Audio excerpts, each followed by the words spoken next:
नमस्कार, बहुत स्वागत है आपका। आप देख रहे हैं विजनरी और मैं आपके साथ स्वाति पांडे। देश में कई दिनों से बुलडोजर, लाउड स्पीकर, अजान, हनुमान चालीसा इन सारी चीज़ों पे बहुत बहस छिड़ी हुई है। सबसे पहले लाउड स्पीकर की एंट्री हुई। लाउड स्पीकर पे बहस शुरू हुआ कि लाउड स्पीकर पे अजान हो या ना हो। इस पे उत्तर प्रदेश के मुख्यमंत्री योगी आदित्यनाथ ने एक बहुत ही बड़ा और कड़ा निर्णय लिया। इन्होंने ये फैसला लिया कि उत्तर प्रदेश में चाहे अजान हो या हनुमान चालीसा, चाहे मंदिर हो या मस्जिद, कहीं भी लाउड स्पीकर की जो वॉल्यूम है वो मंदिर और मस्जिद परिसर के बाहर नहीं आनी चाहिए। यानी लाउड स्पीकर से भजन बजे या अजान हो, उसकी आवाज़ मंदिर और मस्जिद के जो परिसर है उसके बाहर तक नहीं आनी चाहिए। मंदिर और मस्जिद के परिसर के भीतर ही लाउड स्पीकर लगना चाहिए। अब जब लाउड स्पीकर पे बहस शांत हुआ तो बुलडोजर पे बहस शुरू हो गया। दिल्ली के जहांगीरपुरी में हनुमान जयंती के दिन एक शोभा यात्रा निकला जिसपे कुछ दंगाइयों ने शोभा यात्रा पे हमला किया, जिसके बाद दिल्ली में भी बुलडोजर की एंट्री हो गई। एमसीडी ने जहांगीरपुरी के अतिक्रमण किए हुए जगहों पे बुलडोजर चलाने का फैसला लिया। यानी जो भी जगह पे अतिक्रमण किया हुआ है उस जगह पे बुलडोजर चला दिए जाएंगे। एमसीडी के ये फैसले के बाद बुलडोजर तो जहांगीरपुरी में चल गया, लेकिन उस पर बहस भी शुरू हो गई। जो विपक्ष हनुमान जयंती के शोभा यात्रा पे हमला किए जाने पे शांत था, वही विपक्ष अब जब जहांगीरपुरी पे बुलडोजर चला तो उस पे उन्होंने हिंदू और मुस्लिम कार्ड खेलना शुरू कर दिया। सुप्रीम कोर्ट में जाकर दंगाइयों पे तो कार्रवाई नहीं हुई, लेकिन बुलडोजर की कार्रवाई रोकने के लिए विपक्ष सुप्रीम कोर्ट तक पहुंच गया और बुलडोजर की कार्रवाई रोक दिया। जहां देश की राजधानी दिल्ली में ये एक अलग बहस चल रही थी, तो वहीं दूसरी तरफ महाराष्ट्र में एमएनएस के स्थापक अध्यक्ष राज ठाकरे एक अलग ही कार्य लेकर के सामने आए। उन्होंने ऐलान किया कि अगर महाराष्ट्र में अजान के लिए लाउड स्पीकर का इस्तेमाल किया जाएगा और अगर मस्जिदों पे लाउड स्पीकर लगी तो हम भी लाउड स्पीकर पे हनुमान चालीसा पढ़ेंगे। और सिर्फ ऐलान ही नहीं, उन्होंने हनुमान चालीसा पढ़ा भी। अब इन सब के बीच एंट्री हुई अमरावती से निर्दलीय सांसद नवनीत राणा की। नवनीत नाम सुन के क्या लगा? फ्लावर है? फ्लावर नहीं, फायर है। क्या? फायर। से निर्दलीय सांसद नवनीत राणा मातोश्री के सामने हनुमान चालीसा पढ़ेंगी। उन्होंने जैसे ही ये ऐलान किया वैसे ही महाराष्ट्र में सियासी घमासान शुरू हो गया। सांसद नवनीत राणा के ये ऐलान के बाद शिव सैनिक नवनीत राणा के घर के सामने जमकर हंगामा किए। हंगामा ऐसा हुआ कि नवनीत राणा सिर्फ ऐलान मात्र तक कर पाई, घर से बाहर नहीं निकल पाई वो हनुमान चालीसा पढ़ने के लिए। जिसके बाद नवनीत राणा ने ये फैसला लिया कि वो मातोश्री के सामने हनुमान चालीसा नहीं पढ़ेंगी। लेकिन महाराष्ट्र सरकार इस पे शांत नहीं हुई। महाराष्ट्र सरकार ने इसे एक चैलेंज की तरह ले लिया और नवनीत राणा, एक महिला सांसद को रातों रात पुलिस से अरेस्ट करवा लिया गया। ना ही सिर्फ नवनीत राणा बल्कि उनके पति रवि राणा, जो कि खुद एक एमएलए हैं, जो कि खुद एक विधायक हैं, उन्हें भी अरेस्ट करवा लिया गया। मुंबई पुलिस ने रातों रात दोनों राणा दंपतियों को गिरफ्तार कर लिया, जिसके बाद बीजेपी ने नवनीत राणा का खुलकर सपोर्ट किया। किरीट सोमैया नवनीत राणा से मिलने के लिए खार पुलिस स्टेशन गए तो रास्ते में उनके गाड़ी पे हमला किया गया। किरीट सोमैया का कहना है कि शिव सैनिकों ने उनके गाड़ी पे हमला किया, जिसका एफआईआर जब उन्होंने पुलिस स्टेशन में दर्ज करवाया तो पुलिस ने हमलावरों पे एफआईआर दर्ज करने के बजाय किरीट सोमैया के जो ड्राइवर हैं उन पे रैश ड्राइविंग का मामला दर्ज कर लिया। अगले ही दिन राणा दंपति को सेशन कोर्ट में पेश किया गया, जहां सेशन कोर्ट ने ये फैसला लिया कि राणा दंपति नवनीत राणा और रवि राणा को 14 दिन के लिए न्यायिक हिरासत में भेजा जाएगा और भेज दिया गया। और कोर्ट ने यह भी फैसला लिया कि 29 अप्रैल तक इस मामले पे कोई सुनवाई नहीं की जाएगी। जिसके बाद नवनीत राणा की तरफ से हाई कोर्ट में एक अग्रिम जमानत की याचिका दायर की गई, जिसपे कल बॉम्बे हाई कोर्ट में सुनवाई हुआ, जिसपे बॉम्बे हाई कोर्ट ने नवनीत राणा के जो अग्रिम जमानत की याचिका थी उसे खारिज कर दिया। जिसके बाद नवनीत राणा लोकसभा स्पीकर ओम बिरला को एक चिट्ठी लिखती है। उस चिट्ठी में नवनीत राणा ने ये लिखा कि मुंबई पुलिस उनके साथ दुर्व्यवहार कर रही है।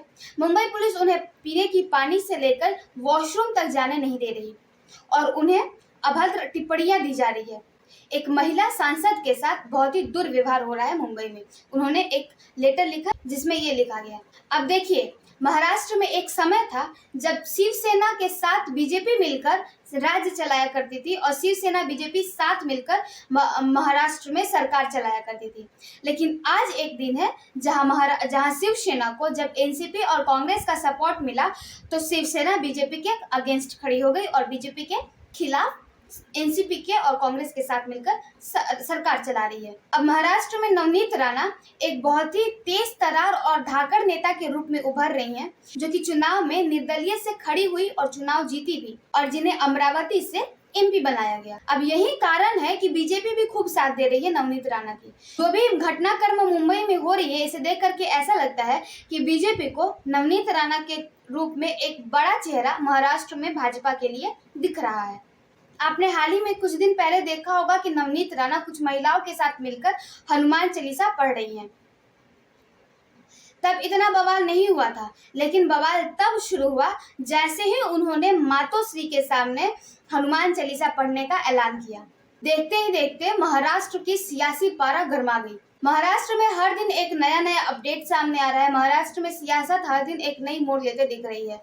इन सब के बीच बीजेपी एक मौका अपने हाथ से निकलने नहीं देना चाहती महाराष्ट्र में, क्योंकि राज ठाकरे और नवनीत राणा के रूप में महाराष्ट्र में बीजेपी को एक उम्मीद की किरण नजर आई है।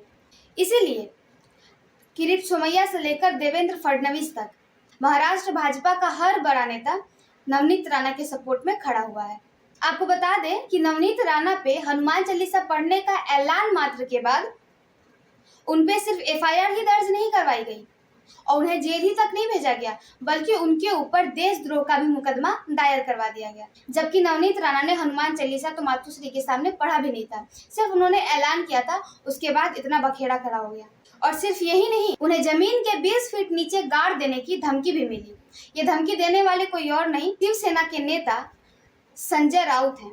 संजय राउत ने एक स्टेटमेंट दिया था जिसमें उन्होंने ये बोला था कि मातोश्री के सामने अगर कोई कुछ भी करेगा तो उसे जमीन के 20 फीट नीचे गाड़ दिया जाएगा। एक महिला सांसद को ऐसी धमकी मिल रही है महाराष्ट्र में।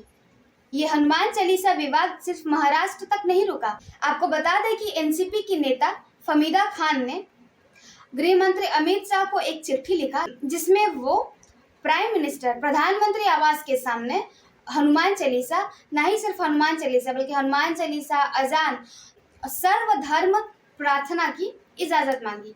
देखिए फमीदा हसन एक वीडियो जारी करती हैं और उस वीडियो में उन्होंने क्या बोला है। देश के प्यारे गृह मंत्री अमित शाह मोटा भाई से मैंने एक इजाजत मांगी है हमारे पीएम नरेंद्र मोदी जी के आवास के बाहर सर्वधर्मीय प्रार्थना करने के लिए, क्योंकि अगर यही तरीके से हम उनका जैनिज्म, हम लोगों का ईमान अगर हिंदुत्व जगा सके तो ये बहुत अच्छी बात है। और ऐसे हिंदुत्व, ऐसे जैनिज्म और ऐसे अगर ईमान जागृत होके अगर हमारे देश को कोई फायदा पहुंच सकता है कि जैसे कि महंगाई कम हो सकती है, बेरोजगारी दूर हो सकती है, लोगों को रोजगार मिल सकता है, जीडीपी का रेट कम हो सकता है, देश जो भुखमरी की ओर जा रहा है वहां कहीं ना कहीं रुक सकता है, तो मैं आपके जरिए उनका जैनिज्म जगाने के लिए नवकार मंत्र का एक पाठ पढ़ना चाहूंगी। नमो अर्यंताणम नमो सिद्धाणम नमो आयर्यणम नमो वजयणम नमो लोय सवसानुनम एसो पंच नमोकारो सब पाव फणासणो मंगणांच सवेसी पडमंग हवई मंगलम। मैं आपसे यही विनती करना चाहूंगी कि आज उद्धव ठाकरे जी पहले एक संगठन के प्रमुख थे, अभी आज वो एक राज्य के प्रमुख है, तो उनको जो राज्य में जितने भी धर्म के लोग रहते उनको उसमें समाविष्ट करना पड़ता है। इसके लिए किसी का कोई हिंदुत्व मरता नहीं, किसी का कोई ईमान मरता नहीं है, बस अपने देश के लिए काम करना है। एक सांसद होने के नाते नवनीत राणा जी को आज महंगाई कम होने के बारे में बोलना चाहिए था, रोजगारी जो बेरोजगारी बढ़ गई है रोजगार देने के बारे में बोलना चाहिए था, हमारे देश को कैसे हम आगे लेके जाए और जो लोगों की समस्या है, सबसे पहले तो मैं गृहिणी होने के नाते हमारे रसोई घर में जो एक दबाव पड़ा है बड़ा, वो दूर करने की हम बात करेंगे। हम देश हित में, राष्ट्र हित में बात करेंगे। नमस्कार, जय हिंद, जय राष्ट्रवादी। ये चल रही है देश में राजनीति। राजनीति किस स्तर पे आ गई है ये अब देखिए। तुम मेरे घर के सामने हनुमान चालीसा पढ़ो, हम तुम्हारे घर के सामने हनुमान चालीसा पढ़ेंगे। तुम मेरे घर के सामने धार्मिक कार्यक्रम करो, हम तुम्हारे घर के सामने धार्मिक कार्यक्रम करेंगे। तो इस प्रकार की राजनीति चल रही है हमारे देश में। हनुमान चालीसा पढ़ने पे देशद्रोह लगा दिया जाता है, रातों रात महिला सांसद को गिरफ्तार कर लिया जाता है। लेकिन जो नेता धमकी खुलेआम ये धमकी देता है कि आपको 20 फीट गहरा गाड़ दिया जाएगा, उस पर कोई कार्रवाई, उस पर कुछ नहीं किया जाता। देश की राजनीति का जो स्तर है वो दिन पर दिन गिरते हुए दिख रहा है। साथ ही साथ किसी भी राज्य में उस राज्य की पुलिस प्रशासन भी ऐसा लग रहा है कि राज्य सरकार और सत्ताधारी पार्टी की गुलाम बन गई है। ऐसा लग रहा है कि पुलिस प्रशासन की खुद की सोचने समझने की कोई क्षमता नहीं रही। सत्ताधारी पार्टी जो कहेगी पुलिस प्रशासन वही करेगी। अब देखना ये होगा कि जिस एनसीपी और जिस शिवसेना को नवनीत राणा का हनुमान चालीसा पढ़ना, धार्मिक उन्माद फैलाना और राज्य की शांति भंग करना दिखा, क्या उस शिवसेना उस एनसीपी को अपने ही नेता फमीदा हसन का प्रधानमंत्री आवास के सामने सर्वधर्म प्रार्थना का ऐलान करना देश की संस्कृति को बढ़ावा देना लगता है? चलिए, उम्मीद है कि आपको वीडियो बहुत पसंद आई हो। अगर वीडियो पसंद आई हो तो वीडियो को लाइक शेयर जरूर करिएगा और हमारे चैनल को सब्सक्राइब कर दीजिएगा। और हाँ, इस मुद्दे पे आपकी कोई विचार है, आप कुछ कहना चाहते हैं तो हमें कमेंट बॉक्स पे आप जरूर करिए। हमारे चैनल को सब्सक्राइब कर दीजिए और साथ ही साथ जाते जाते बेल आइकन दबा दीजिए ताकि कोई नई वीडियो आए तो उसकी आपको नोटिफिकेशन मिलती रहे। तब तक अपना खूब ख्याल रखें, अपना खूब ध्यान रखें और हमें आज्ञा दें। धन्यवाद।